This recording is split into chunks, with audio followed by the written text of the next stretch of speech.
on it. Looks very desirable and very premium. Easy to live with, guys. So practical. Skoda is the king of practicality. Hard plastic everywhere, and even the door handle has hard plastic. Hello everyone. Alright, so over here is the Skoda Scala, everyone. Now there's some things you need to know about the Skoda Scala. The Scala is the successor model to the Skoda Rapid. Skoda has had a massive reputation for practicality and very spacious interiors. In fact, they are like the TARDIS. From outside they look like an ordinary telephone box, but as you go inside, you realize it's like a mansion. Does this Skoda Scala have what it takes to uphold that reputation? We'll find out in a moment, everyone. Now this Skoda Scala costs 35,000 euros. Is this good value for money or not? I'm going to make a confession to you all, guys. Okay, first of all, we're going to find out in a moment if this Skoda Scala is good value for money, but I have to remark that Volkswagen Group cars they don't really prioritize value for money, but they tend to put full priority to quality and driving pleasure. And Skoda has been no exception so far from what I've seen. So value for money can be questionable, but what is not questionable is the quality and the driving pleasure, and of course, the family friendliness. Over here is a 1 liter petrol engine, everyone, and it produces 81 kilowatts. How amazing is that? Trust me, for a car of this size, 81 kilowatts is just about enough punch for a proper acceleration, and probably more economic than competitors. So over here is the exterior design of the Skoda Scala, everyone, and I have to confess, when I first saw the exterior design, I was very impressed. In fact, Skoda Scala was the first Skoda to have the front grille with this sort of design, and then along the line the Skoda Fabia and the Skoda Kodiaq and other Skoda models started also having this similar grille design. Those headlights are interesting. They kind of remind me of what the Superb already had. They always had this like sharp headlight. I like the fact that you get actual air vents, everyone, and the grille is also very nice. And I also like the front. Parking sensors, everyone. Over here is the side view of the Skoda Scala, everyone. And I have to confess, there's a very strong sign of identity at this corner, everyone. Study the Skoda Scala very carefully, everyone. Study it carefully. You will notice that this is actually a very strong sign of identity, because Skoda has always had this sort of design at the rear. They always had this. They had this with the Octavia, they had this with the Fabia, they had this with the Rapid. But I also believe there's a strong sign of identity, because if you look at Skoda models from the 1960s, 1950s, or even the 1970s, they always had round-edged designs. Like over here at the rear, and then at the front as well, this round-edge design. Tatra also had this. Tatra is a truck manufacturer from Czech Republic today. Today they manufacture trucks, but there was a time Tatra used to manufacture luxury cars. Over here is the rear design of the Skoda Scala, everyone. Now this looks like a direct reference to the Skoda Rapid. It looks very good, guys. And I really like how Skoda has a continuous window with the badge right on it. Looks very desirable and very premium. I absolutely love this, everyone. Look at this. Look at this, everyone. And look at those nice rear lights. Look very good. Strong Skoda identity. And then also, now I don't know how much truth there is behind this, but I was told that this particular crossing right here is a direct reference to the Tour de France Cup. It has something to do with cycling. That's all I was told. Now, I don't know the veracity of this information, guys. Maybe I am wrong. But this was first seen on the Skoda Kodiaq when it came out in the mid-2010s. Parking sensors at the rear and also parking camera at the rear, guys. Very good. Whilst exploring the exterior of this Skoda Scala, I was very impressed, but then at the same time, I noticed some questionable aspects, and I would like to remark them right now. First thing I would like to point out is that if you look into the grill is very conspicuous. It's good, but then at the same time, there's strong presence of this material in there. It makes it look aesthetically, yeah, I mean, I don't know. It just doesn't look right, guys. I mean, it would have been better if there was some plastic over there, hard plastic. But the fact that this material is being exposed, again, you all be the judge. For a price of 35,000 euros for a C-segment car, there's no 360-degree parking camera. You all be the judge if that's questionable. But for a car of this size and for this price, I would have expected something, guys, like maybe a 360-degree parking camera. And the reason I say so is because I've seen competitors that offer larger vehicles than these, and they come with heated seats, 360-degree parking cameras. But then again, I did warn you all that value for money wasn't the Volkswagen Group's most strongest point. Design of the Skoda Scala is good, but then upon closer inspection, I don't know if it's just me, pieces that don't seem aligned with the rest of the bodyworks. And I'm going to show you them right now. Like, for example, this is the bonnet, all right? The bonnet is very big and conspicuous. This is the bonnet. This is the side of the bodyworks, but look very carefully. There's a lack of alignment. Like right here, it's so conspicuous, guys. Why is there a big gap between the door, the bonnet, and this part of the side? Like there's such a big gap going on right here, guys. I've never seen this before. For the rear door of the Skoda Scala, for some reason the lights don't seem aligned with each other. Like maybe it was done deliberately. I'm not sure, guys. You all be the judge.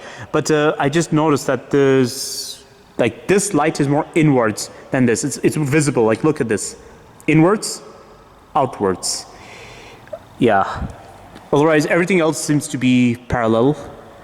Yeah, the rest of the door is okay. Everything is fine. Yes, I'm on the other side of the Skoda Scala, and you can see clearly on this side that the bonnet doesn't look like it's aligned properly with the side panel. Time to explore the interior of the Skoda Scala. All right, everyone, so this is the interior of the Skoda Scala. Yay, look at this. Looks very nice, guys. I'm very impressed with the interior design. You have a wonderful infotainment system. Looks very nice, and I like the way it's designed. And then you get your air vents right here, and you get your climate control all the way down there. Now, this has been a typical Volkswagen layout. So I've always noticed Volkswagen puts the infotainment above, they put the air vents right in the middle, and then they always put the climate controls all the way down there with everything else. Skoda has also been like this, and so has Seat. So, as I've said, everyone, Volkswagen Group, the layout. Even Audi has something similar. The Audi always puts the infotainment system above, and then they always have a separate screen down here for climate control. So that's a plus. You get heated front seats as well. That's a plus. You even get a driving mode. Wow, good. And now you get some practicality solutions. Over here you get cup holders, but look at this. This is an accessory, everyone. You get your cup holders underneath it. But if you don't need your cup holder, you can always put this back in. Check this out. It's so easy to live with, guys. So practical. Skoda is the king of practicality. I can definitely confirm with this. Let's think about storage spaces, guys. Think storage. Think storage. Over here, you get a storage space, a wireless recharge for your telephone, and then you get some points right here. No USB point and no 12-volt socket. Ah, your 12-volt socket is right here, guys. And then over here you get your small storage space. Huh. Okay, that's interesting. I was, for some reason, expecting it to be bigger than that. Okay, we'll come to that later, guys. Right, guys. Now over here is the glove box. And now the glove box is good, but it's not so deep, but I guess it's average for a C-segment car. If you get rid of the manuals, it's spacious. But if you need the manuals, it's as good as it has to be. That's all I can say. Oh, by the way, it's a bit practical because you get a card holder right there. And speaking of practicality, you always get this little thingy right here. This is to hold your cards or your parking tickets. And you get some storage space up here. Wow, this storage space is huge, guys. You can fit a sunglasses in there. Yay! I knew that already. I mean, that's Skoda's specialty. Skoda offers the larger space up here, but ironically for the Scala, the space everywhere else is, you be the judge. The storage, guys, looks very good. I like that. Storage solutions tend to be everywhere, but this is something with Skoda I've noticed. Like, they put endless amounts of storage solutions. And then speaking of storage, you get a nice door bin right here. The door bin isn't so long, but you can... Okay, whether it can fit a big water bottle or not, you all can try, but to me, I have some doubts. And I feel like the door bin is not longer than I had thought. I was expecting it to be all the way here, but for the Scala, it's only up to here. Over here is your digital instrument cluster, everyone. Looks very, very nice. This steering wheel is very interesting. You get a 2-spoke steering wheel, guys, and I like the chrome trim that surrounds the controls. And it looks like it's aiming for premium feels. And by the way, it feels premium. I like the feel of the steering wheel. I'm a bit lost for words. Okay, here, let me just say this. First of all, I'm very impressed by the interior. The Skoda Scala is very promising, and it's probably one of the most interesting Skoda models of today's generation. But that's design-wise. But in terms of practicality, I'm a bit shocked about something. First of all, I was very surprised by the size of the central console storage, and I will cover it again in a moment to you all. And then also another thing I'd like to remark, guys, is that the quality of this interior is just hard plastic all over the door. Like, it's like, yeah, I'm going to show you all. I think I'm going to show you all what I'm talking about, because it's a very promising concept, a very promising design, but then it's just, something feels a bit, for a price of 35,000 euros, something just doesn't feel filling. Alright guys, so like I was going to address the central console storage again. Look at this, guys. This is the size I was expecting to see in a Fabia, or perhaps in a B segment car that wasn't even intending to prioritize central console storage. But for a C segment car, a central console storage has to be like, okay, maybe this is the size I would have expected to see in a Golf or perhaps in a Peugeot 308. But in a Skoda Scala, I was expecting it to be up to here even, like up to here, or perhaps, more spacious or wider.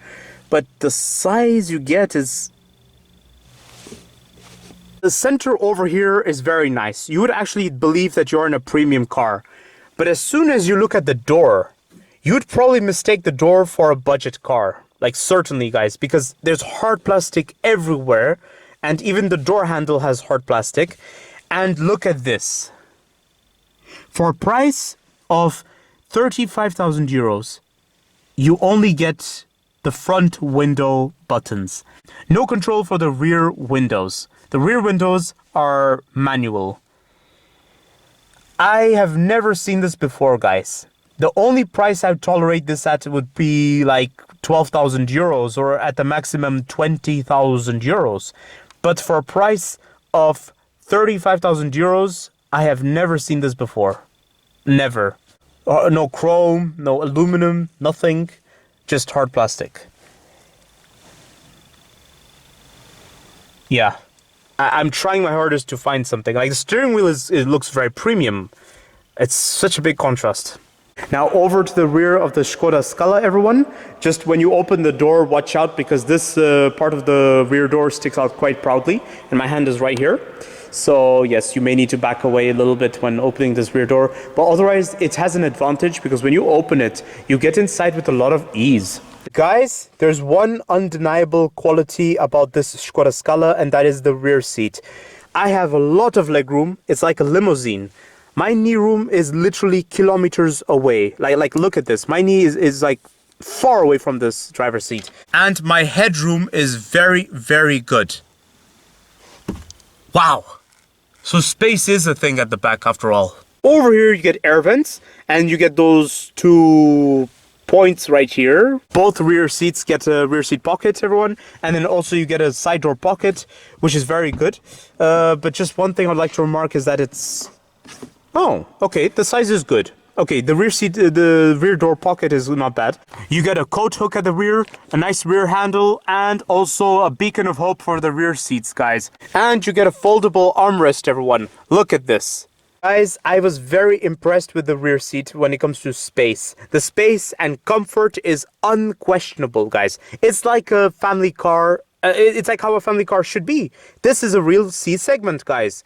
Very good. I'm happy. The first questionable aspect I'd like to remark is the endless plastic at this area, guys. As I've stated earlier, Crank windows, no electric windows. I'm trying my hardest to understand it, but okay, that's something else. I'd like to remark is that there's a huge ridge right here between both seats. You all be the judge. Maybe this is a common thing for a C-segment car, but I was expecting the ridge in the middle to be a bit flatter or something. And there's something I would like to point out, which I forgot to point out about the front seat, and this is something I've noticed with other Skoda models, like the Fabia. And the thing I'd like to point out is that this part of the door, you have to be careful when opening the door, because whenever you open it, do not put your finger in between this plastic and the metal of the door handle. Try to pull it from here. Avoid this area, because if you get your finger stuck in there, yeah. Over here is the boot space of the Skoda Scala, everyone. It looks very, very nice. This has to be the most spacious C-segment car I've ever seen. Look at this. Wow. Very good. So you get a beacon of hope lighting, which is standard. I don't even need to point it out anymore. A nice hook right here. Skoda specialty, like always. And now 12-volt socket. 12-volt. Wait, are you actually serious? Okay, guys. 35,000 euros, and I don't see any 12-volt socket in this rear. No, I'm looking everywhere, guys. There's no 12-volt socket.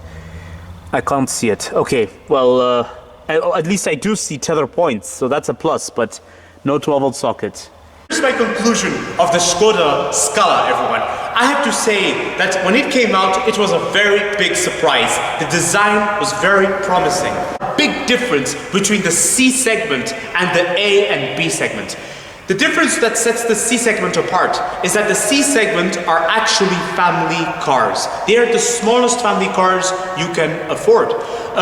Actually, and this is where I come down to talking about the Skoda Scala, guys.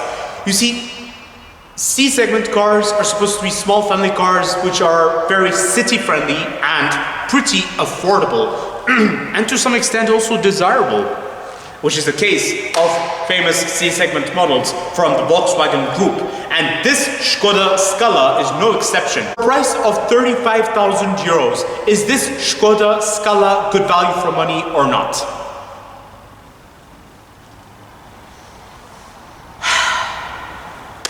Okay, guys, I was lost for words. As I've said before, the design was very promising, but then Skoda has a reputation for practicality, but this reputation was not very evident in the interior, because when I saw the Fabia and when I saw other Skoda models, they had countless storage solutions which were quite decent, but with this Scala, the central console storage surprised me. It was very small, and then also the spaces were limited for the door bin, especially. Like I could not see a big water bottle fitting in that door bin. I can definitely, like, that's something I feel. And then also the misalignment of certain parts, like for example the bonnet and the side panel, something does not seem very well aligned. And then also another thing I'd like to remark, guys, is that the absence of certain things. Like I cannot believe I have never seen this before. A passenger car of 35,000 euros, let alone a C-segment car, only offers electric windows for the front seats. I have never seen this before. Never. But on a positive note, everyone, there are some undeniable qualities about this Scala. The good qualities I'd like to remark is well, first of all, the build quality. Whenever I opened and closed the door, it sounded amazing and it sounds very solid. The driving pleasure is undeniable. These cars are fun to drive just like every other Volkswagen Group car. They are very well composed on the road, and there's also the driving mode. It's just the overall design. I really, really like it, guys. I really am impressed with the strong sign of identity. I've sat in many crossover SUVs at the back, and none of them match what I saw in this Skoda Scala, especially for the rear seat. So the advantage I see is that this has the best rear seat ever, and very comfortable, mind you. My opinion of the Skoda Scala? Oh, I love it! I love this this Skoda Scala. Guys, this Skoda Scala is the new chapter for Skoda. It's a new beginning for Skoda. Skoda and the Volkswagen Group were entering a new phase, a new generation. So, for every new project, for every new beginning, there's going to be sacrifices done for the better, everyone. I believe Skoda and the Volkswagen Group have a plan together. They're going to do something together, guys. They're going to do something revolutionary, something different for once. And this is what I have been dying to see. I've mentioned this before. The Germans, they never innovate, but they always take basics and they take them to a level of near perfection. They want to be perfect. They want to aim for perfection. And this is the case of the Skoda Scala. In terms of driving, you may have noticed their cars are very nice to drive and everything, yes? That's because they want to aim for perfection. They think logically. What is the best thing? What is it that you really need for a car? Not what you want for a car. But then what I did need for this Skoda Scala was electric rear windows. Certain things, guys. Oh well, I did say something about a new chapter after all. Don't forget to like, comment, and subscribe. And stay tuned for more videos that are on the run. Don't forget to check the links in the description for my other car reviews and my travel videos. Bye.